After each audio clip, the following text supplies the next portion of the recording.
just a second because the volume will be on. You don't want that echo.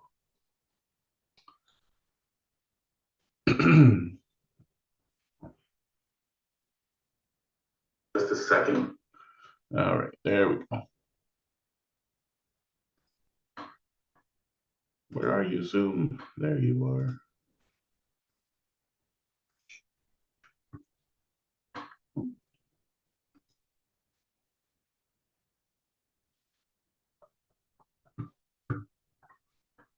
Okay.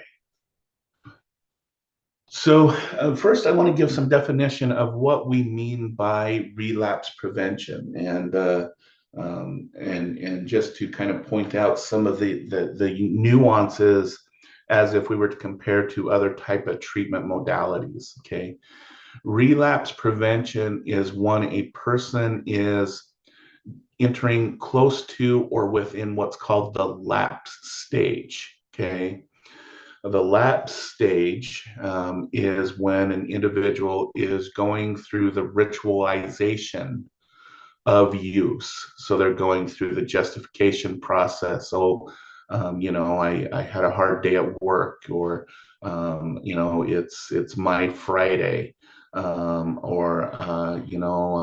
always have a drink when I'm cooking this dish.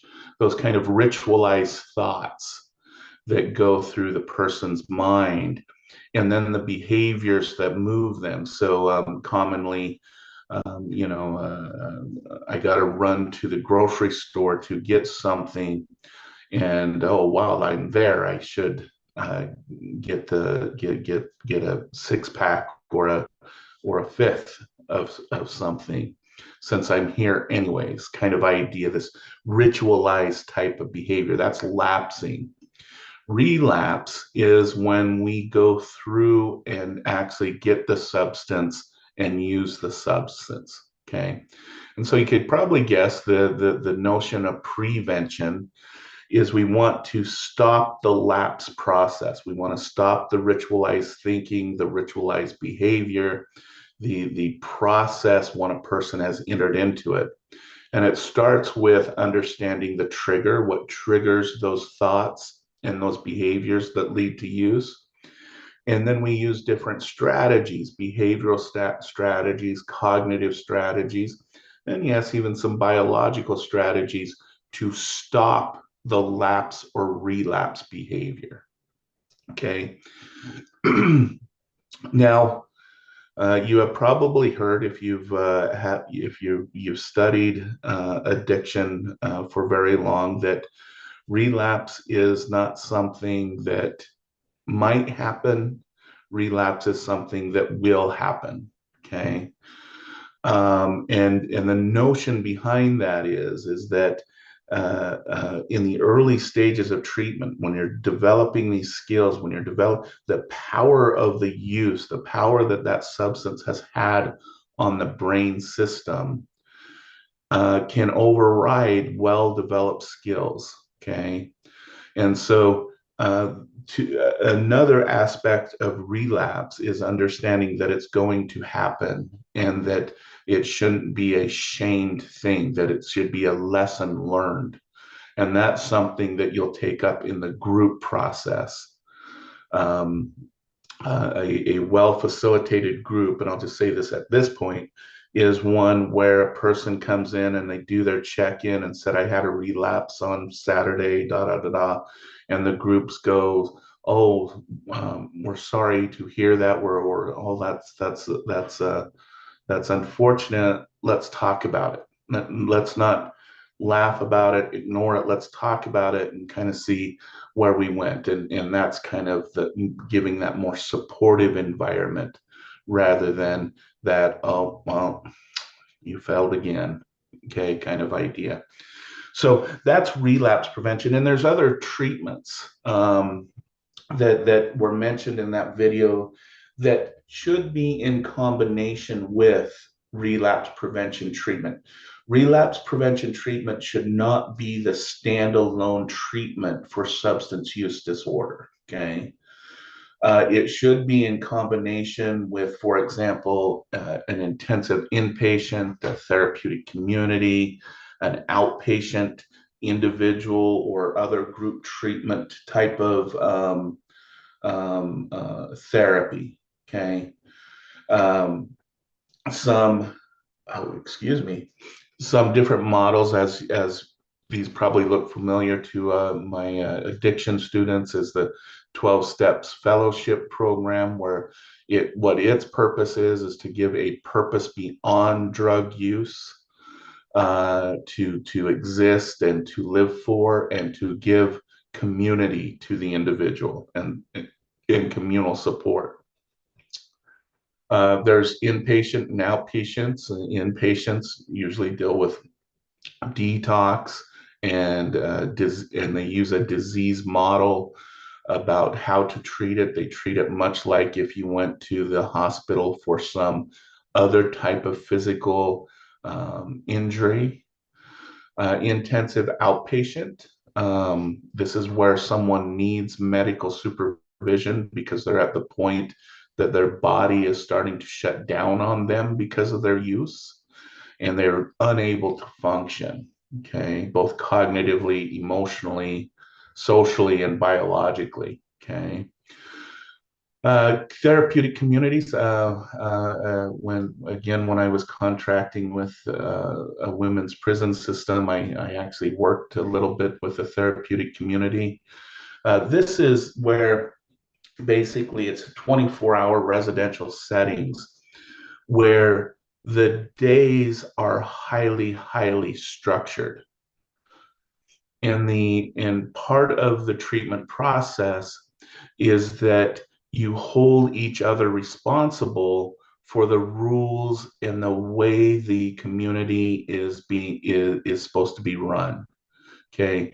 And when you see someone um, deviate, they start to doing substance use behaviors, or they start doing romanticization about substance use, or even they skip breakfast.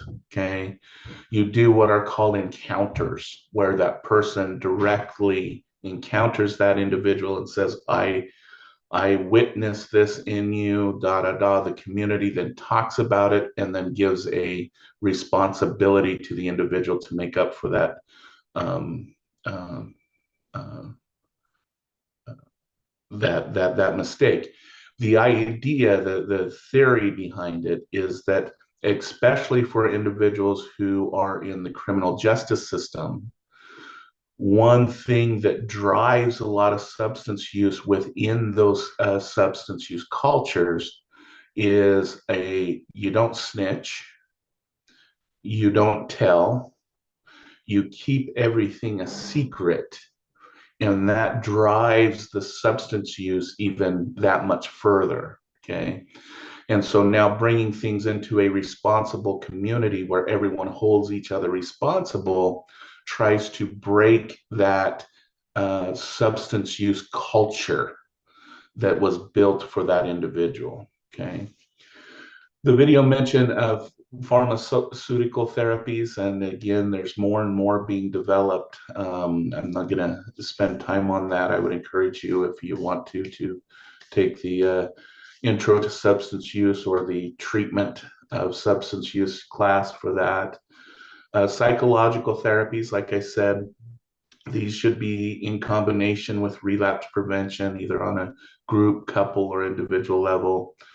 And then these other ones, behavioral therapies, we have different ones like aversion therapy, when we saw that with PTSD, and cue exposure and desensitization exposure type therapies. And then, of course, cognitive behavioral therapy, which we've talked about continuously through this class, which is really the model that is usually used for relapse prevention. Okay, so these are some of the contemporaries, and again, the thing that I want to focus on is relapse prevention is just one key element of the entire puzzle. Okay, so I'm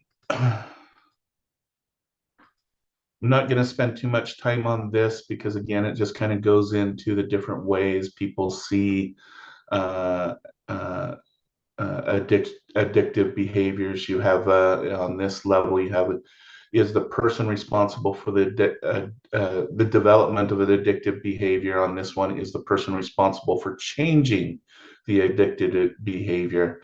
And if the answer is yes, yes, you usually get the moral model where relapse is a crime, it's a lack of willpower, and it's because the individual is weak. Um, and has some moral fragmentation that they can't resist. They can't control themselves, both in use and both in changing it. Okay. If we're responsible for changing, but we're not responsible for the development of the addiction, this is where we get what's called compensatory models or cognitive behavioral models, where relapse is seen as a mistake. It's an error or a temporary setback. It's not something that now defines you. It's something that we need to learn from and grow from. Okay. Is the person responsible for the addictive behavior, but not for its change? This is where we get some spiritual models. In this relapse idea, like with AA and 12 steps, relapse is seen as a sin or a loss of contact with a higher power. And so once they get that contact back with that higher power or repent for that sin, as you would say, it's God who will then help that person change their addictive behavior. Okay. Now, is the person responsible? No. Is a person responsible for changing it? No. This is where we get disease models. So heredity and physiology. Relapse is a reactivation of a progressive disease, kind of like a cancer, as you would say. Okay. Now, as I mentioned, when you're looking at this model, this is the one that we're going to use for relapse prevention. Okay. However, as we could see, some of these other models, dependent upon the person, can also be beneficial. We'll also use the disease model as suggested by the video. So all of these other models do have some place dependent upon the person's belief system behind what's driving their addiction and what their ability to change it is. Okay. We're gonna cut through that for the sake of this class. Okay. So just to go through some psychosocial factors in development, and that's going to be the main model we're going to use for relapse prevention, is we're going to understand that there's biological factors, psychological factors, and social factors, and we could put interventions into each one of those to give the person multiple skills, multiple tools to then stop a relapse from happening. Okay. So some of the biological factors that we should look at when we're dealing with relapse is biological vulnerability and genetic predispositions. This is family history. This is the hereditary. The more hereditary it is, the more genetic it is, the more intervention the person is going to need to have put in place. Okay. Pharmacological implications, such as excessive alcohol or other drugs, body chemicals, physiology, organs of the system in the body, and how it responds to substances. There's a lot of individuals who, for example, who I can use alcohol as an example. They could go through the day and they can claim that their body is in complete pain, everything hurts, but the second the alcohol touches their lips, all that pain and hurt goes away. Okay, part of that is psychological and social, as we'll get into it. But part of it, we also have found that it has a lot to do with our physiology and the way alcohol reacts to certain pain systems, that alcohol is more sensitive than saying taking some Tylenol or some ibuprofen. Okay. So There is pharmacological implications that need to be understood on the biological level that lead people to the preference for use of alcohol or some other substance for the use of pain management and the like. Okay. And then on the biological level, we also need to look at tolerance and withdrawal. So the increasing use or higher doses over time. And withdrawals is the negative effects of satiation of addictive behavior. So the withdrawals get worse and worse and worse on the physical level. A lot of people say, you know, when I was young, I could get up the next day, go to work. In my middle age years, it took me one day. Now it takes me 5 days to recover. And so it's this continued need for the body to recover back to a non intoxicated state. And then high risk for developing other disorders associated with it, liver disease, and other heart disease, and other excessive other diseases associated with substance use, or that increase the probability of those other diseases occurring. So those are all biological factors that need to be considered. On the psychological factors, these are the things that we tend to focus on when we're considering relapse prevention. So first of all is motivation, the stage of habit initiation and stage of habit of change. Okay. This is where is the person in their desire to change their behavior, and are they at the stage where they can initiate habit change, or do they want to change the way that they ritualize their day, and get through their day. So it's two levels of motivation. One, we need motivation just to change, just to go through the process.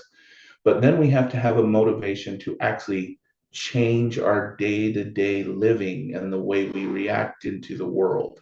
Okay. Expectancy, positive outcomes of drug use, and self efficacy obviously play a role. So often, when it comes to expectancy, people with substance use disorders often think that that drink will fix my problem, that it'll take it away, that it'll stop to exist. And that expectancy can lead to substance use, even if the actual consequences are negative. Okay, just that belief system. And then on the other level is self-efficacy. So self-efficacy is different than self-esteem. Self-esteem is a positive or negative evaluation of you as a person. Do you like yourself or you don't like yourself? Self-efficacy is your belief that you can accomplish some task. Okay. So, do you have the belief that you can, for example, implement a relapse prevention coping skill? Do you have the belief that you can um, go home and be home all evening without drinking? Those are self-efficacy. That's what self-efficacy is. Okay. Attribution, the effects of substance use and the reason for relapse. So these are the what we attribute to the need, as I mentioned earlier. For example, saying, "Gosh, I had a rough day. I was yelled at by the boss," or "I always have a drink while I'm cooking that food," or "Friends are coming over and we always drink, so we're going to drink." Okay.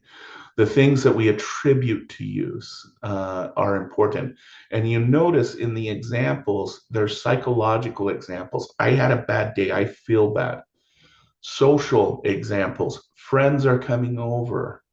Behavior examples. When I cook that meal, that's when I use. Okay. So when we think about attributions, it's not just things like mental illness symptoms, dealing with depression, anxiety, or PTSD. There's also social um, and behavioral attributions that we could put to substance use. Okay. Sensation seeking and impulsivity, and again, the individual talked a lot about, well, didn't talk a lot about, she talked about ACEs. Okay. And we find that this may be one driving thing that ACEs has, because we find that children who have high level of ACEs, this is adverse childhood experiences, tend to, if nothing is put in place and an environment isn't enriched to help them recover from their ACEs, they tend to have a high probability of becoming sensation seekers, meaning needing for constant stimulation, and impulsive, the inability to effectively control or restrain behavior. Okay. So, on a psychological end, especially when dealing with relapse prevention, these are two risk factors that should be noted, especially if you have an individual who has high ACEs. But even beyond that, this should be talked about. Negative affect, of course, we know that co-occurring disorders such as anxiety and depression often are associated with or coexist with substance abuse. We talked about it with PTSD as well. But just being in a negative affect in and of itself without having the full blown anxiety or depression disorder is also a psychological risk factor for relapse. Okay. And then poor coping, deficits in cognitive behavioral skills or inhibition, ability to perform behaviors. So this is, I, if I put it this way, I don't mean it as a insult, but it's basically not having the knowledge base to put in coping skills to inhibit a person from going through a relapse. Okay. And I will tell you, so in some cases, these coping skills are not just on preventing substance use, but lead to substance use. So, for example, again, in the women's prison I worked with, I was talked into doing substance use treatment with very young ladies. They were just, they were put in prison because they were just turned 18. They were between 18 and 20 years old. And they were put in on these 6 months, what were called riders, if they successfully completed a treatment. My job was to implement a lot of the treatments and then also evaluate its success.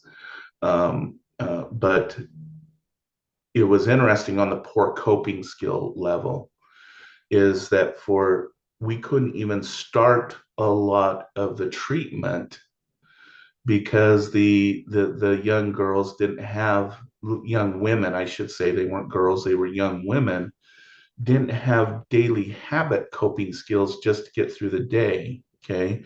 In several of the groups, I had to have someone come in and more comfortably than me doing it, teach the group members how to use, for example, a sanitation napkin, how to manage their cycle, how to do basic things like sanitation with their clothes and everything else. And so they stopped getting in trouble with the corrections officer for not being keeping clean and taking care of their bedding and everything. We had to take care of those basic skills at the age of 18 to 20 years of age before we could even start on the recovery phase from PTSD or or cognitive restructuring or relapse prevention or any of those other types of programming. We had to deal with day-to-day coping skills that just get us through the day. Okay. So when we look at addiction, it's important that our assessments take into account not only those relapse prevention coping skills, but those coping skills that lead to addiction. Because if I can't take care of myself, I'm going to go drown myself in some substance and escape from it. Okay. So, so then let's see, on the social cultural level. Okay. On the social cultural level, we were influenced by our social world. I mentioned this term, the drug culture, the substance use culture, and it is a culture in and of itself. And it has several layers. One, family. This is dysfunction family setting, parental alcohol use, sibling alcohol use or drug use, and substance use within the family. Okay. Now, I'm going to just uh, highlight a not talked about topic when it comes to family history is that there is a subpopulation of individuals who have substance use disorders because the family made sure that the child, and I want to state this carefully, was never exposed to, for example, um, out people who drink alcohol or weren't allowed to watch documentaries or shows or have education about methamphetamine use or cocaine use or those kinds of things in that shelled environment. So we can talk about family histories of parents who have substance use and then it goes to the child. But we also have to look at the sheltered individuals who then are released into the world and they're inundated with all this media and advertisement about how fun drinking and drug use is and the glorification. And because they don't have that history, then they go into experimentation phase. So when it comes to family history, you will run into, I almost guarantee it, individuals who say, I have no family history. My family totally made sure we weren't exposed to the drug world, the alcohol world. They made sure we weren't da da da. And then they'll go on and say, but once I was 18 and I was on my own, I sure got curious. Okay. So keep those ideas in mind as well when you're assessing the family history. Peer influence, of course, social pressure, engage in risk behavior. The one thing that I do want to, that you may be surprised on this level is that when it comes to adolescence, this idea that your child was peer pressured into using alcohol or substance use is not panning out in research. We're actually finding that adolescents are actually more resistant to peer pressure for substance use. That indeed, in our early adult years and in our middle age years, we're more likely to be peer pressured or feel the pressure to drink and use alcohol and drugs through peer influence. So the reason why I bring this up is when you look at peer influence and you're looking at peer pressure and you have a 30, 35-year-old person in front of you, don't skip over this as when you're doing an assessment. Don't assume that because they're an adult, they couldn't have been pressured into or feel the social pressure or the social engagement of use. Indeed, your teen client was less likely to give in to pressure than your 30, 35-year-old client. Okay. Cultural and ethnic background, norms and religious beliefs that govern the use of alcohol and drug use, variations in body rates and efficiency in metabolizing. Um, what I would say to this is each culture is different. And if you take culture and psychology, You will you will, or if you have, you'll remember an assignment where we looked at different indigenous societies here in the Americas pre and post the introduction of Western alcohol, and we find that it had completely different effects on each of those groups, depended upon the norms and the culture and the parenting and the family systems. Western alcohols had a different effect. And so when we say metabolizing and all that kind of stuff, be very careful when you're applying that to ethnic groups, because a lot of this is also being very debunked. It's being really challenged in that area. But when it does come to cultural and ethnic background, it is important to look at what the culture, what the social economics of it is, what is driving that from a cultural perspective. Okay.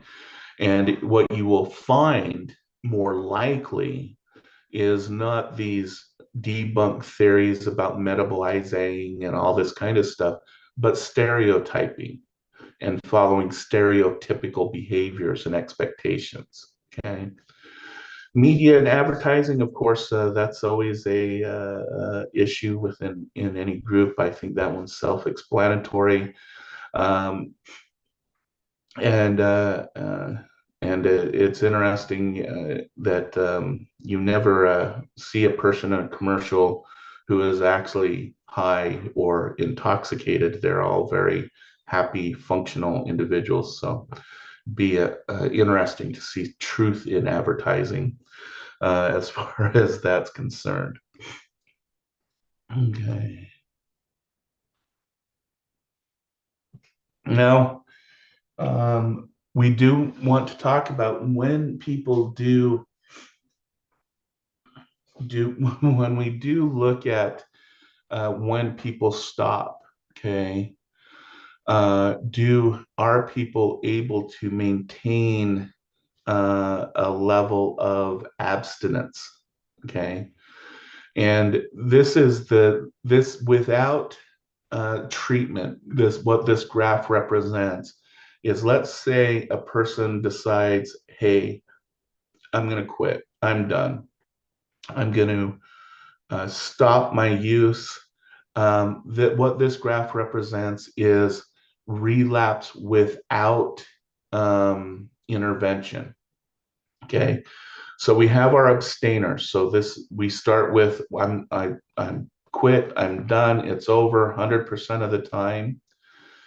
Typically, by about, you'll notice this is about the third month period, we're already below half. We're about 40% of people are 60%, if you want to put it this way, 60% have already, well, I shouldn't say already, that's a pretty good time period. 60% have relapsed and have gone back to use. Okay. Um, and then by 12 months, so at the 1 year mark, I'm going to average these because it is slightly higher for alcohol use, which is good, I guess. Is that we're now at around, we're going to make it, maybe let's put this at the 25%. Okay. Okay. So what this suggests is without treatment, okay, at 12 months, about 25% of people will be successful at abstaining from relapse and reuse. Okay. It's slightly higher for alcohol, it's a little bit above 30.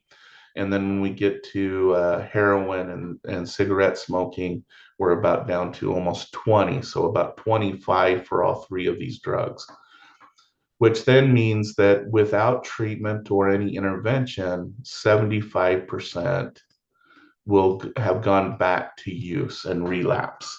Okay.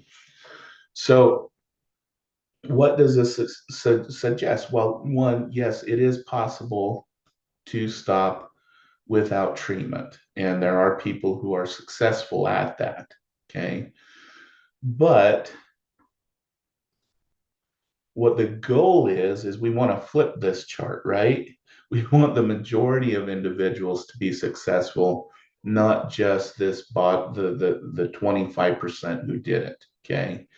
And this is what necessitates the need for treatment is this larger group of individuals who over a 12-month period will eventually relapse and go back into use. Okay. All right, gang, I think we should stop here because this model, I don't want to break up into two lectures because this is where we're going to go through the relapse process behaviorally, and psychologically and physically through the how it's delineated in this way. So I don't want to split this up. Plus, I don't want to make you have two quizzes on it. So I am going to stop my sharing and I'm going to